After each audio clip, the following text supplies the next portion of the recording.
ವಿಶ್ವದ ಮುಂದೆ ಜೋಕರ್ ಆಗಿದ್ದಾರೆ ಪಾಕ್ ಮಿನಿಸ್ಟರ್ ಒಬ್ರು. ಭಾರತದ ಡ್ರೋನ್ಗಳನ್ನ ನಾವು ತಡೆಯಲಿಲ್ಲ.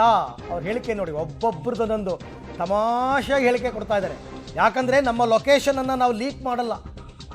ಓಹೋ, ಭಾರಿ ಲೊಕೇಶನ್. ಪಾಕ್ ಸಂಸತ್ನಲ್ಲಿ ಸಚಿವ ಖವಾಜಾ ಆಸಿಫ್ ಹೇಳಿಕೆಯನ್ನ ಕೊಟ್ಟಿದ್ದಾರಂತೆ.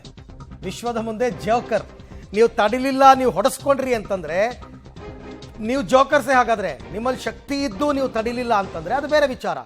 ನಮ್ಮ ಲೊಕೇಶನ್ ಶೇರ್ ಆಗಿಬಿಟ್ರೆ ಏನು ಟೆರರ್ ಕ್ಯಾಂಪಲ್ಲೇ ಕೂತಿದ್ದಾರೆ ಇವರೆಲ್ಲ ಅಂತ ಅನ್ಸುತ್ತೆ. ಹಾಗಾಗಿ ಲೊಕೇಶನ್ ಲೀಕ್ ಮಾಡಿಲ್ವಾ ಅಂತ.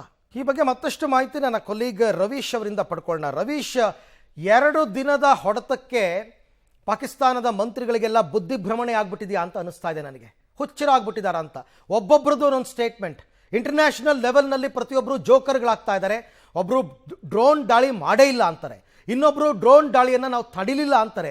ಏನಿದು ಒಬ್ಬೊಬ್ರದ್ದು ಸ್ಟೇಟ್ಮೆಂಟ್ ಅಂತ? ಯಾಕೆ ಈ ರೀತಿ ಬಿಹೇವ್ ಮಾಡ್ತಾ ಇದೆ ಪಾಕಿಸ್ತಾನ?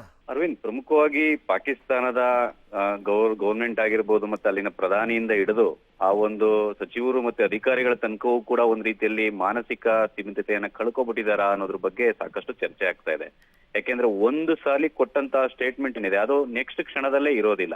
ಅಂದ್ರೆ ಒಬ್ರು ಬಂದು ಸ್ಟೇಟ್ಮೆಂಟ್ ಅನ್ನ ಕೊಡ್ತಾರೆ, ಇಲ್ಲ ನಮ್ಗೆ ದಾಳಿ ಆಗಿತ್ತು, ಇಷ್ಟು ಜನ ಸಾವು ನೋವಾಗಿತ್ತು, ಗಾಯಗಳಾಗಿದೆ ಅಂತ ಒಬ್ರು ಸ್ಟೇಟ್ಮೆಂಟ್ ಕೊಡ್ತಾರೆ. ಅದಾದ ಮತ್ತೆ ಅದನ್ನ ಒಂದ್ ರೀತಿಯಲ್ಲಿ ಸರಿಪಡಿಸೋ ಕೆಲಸದ ನಿಟ್ಟಿನಲ್ಲಿ ಇನ್ನೊಬ್ಬ ಸಚಿವ ಬಂದು ಆ ಸ್ಟೇಟ್ಮೆಂಟ್ ಕೊಡ್ತಾನೆ. ಹಾಗಾಗಿ ನಿರಂತರವಾಗಿ ಇದು ಕಳೆದ 3-4 ದಿನಗಳಿಂದಲೂ ಕೂಡ ನಡೀತಾ ಇರ್ತಕ್ಕಂಥದ್ದು. ಹಾಗಾಗಿ ಎಲ್ಲೋ ಒಂದ್ ಕಡೆ ಭಾರತದ ದಾಳಿಗೆ ತತ್ತರಿಸಿ ಹೋಗಿರ್ತಕ್ಕಂತ ಒಂದು ಪಾಕಿಸ್ತಾನ ಕೇವಲ ಒಂದು ಮಿಲಿಟರಿ ವಿಚಾರದಲ್ಲಿ ಅಲ್ಲ, ಹಣಕಾಸು ಬೇರೆ ಬೇರೆ ವಿಚಾರಗಳಲ್ಲೂ ಕೂಡ ಒಂದು ರೀತಿಯಲ್ಲಿ ಕನ್ಫ್ಯೂಷನ್ ಆಗಿರ್ತಕ್ಕಂಥದ್ದು. ಈ ಹಿನ್ನೆಲೆಯಲ್ಲಿ ಒಂದು ಪಾಕಿಸ್ತಾನದ ಸಂಸತ್ನಲ್ಲೇ ಒಂದು ಸ್ಟೇಟ್ಮೆಂಟ್ ಅನ್ನ ಕೊಟ್ಟಂತ ಸಂದರ್ಭದಲ್ಲಿ ರಕ್ಷಣಾ ಸಚಿವರು ಎಲ್ಲೋ ಒಂದ್ ಕಡೆ ನಾವು ಅದನ್ನ ತಡಿಲಿಲ್ಲ, ಯಾಕೆಂದ್ರೆ ನಮ್ಮ ಲೊಕೇಶನ್ಗಳು ಗೊತ್ತಾಗ್ಬಿಡುತ್ತೆ ಅಂತ ಹೇಳಿ ಅಂತ ಒಂದ್ ರೀತಿಯಲ್ಲಿ ಜೋಕ್ ಆಗೋ ರೀತಿಯಲ್ಲಿ ಕೂಡ ಆನ್ಸರ್ ಮಾಡಿರ್ತಕ್ಕಂಥದ್ದು. ಹಾಗಾಗಿ ಇದೆಲ್ಲವನ್ನೂ ಕೂಡ ನೋಡೋದಾದ್ರೆ ಎಲ್ಲೋ ಒಂದ್ ಕಡೆ ಭಾರತಕ್ಕೂ ಮತ್ತೆ ಪಾಕಿಸ್ತಾನಕ್ಕೂ ಇರತಕ್ಕಂತ ವ್ಯತ್ಯಾಸವನ್ನ ನಾವು ಒಂದ್ ರೀತಿಯಲ್ಲಿ ನೋಡ್ಬೋದಾಗಿದೆ.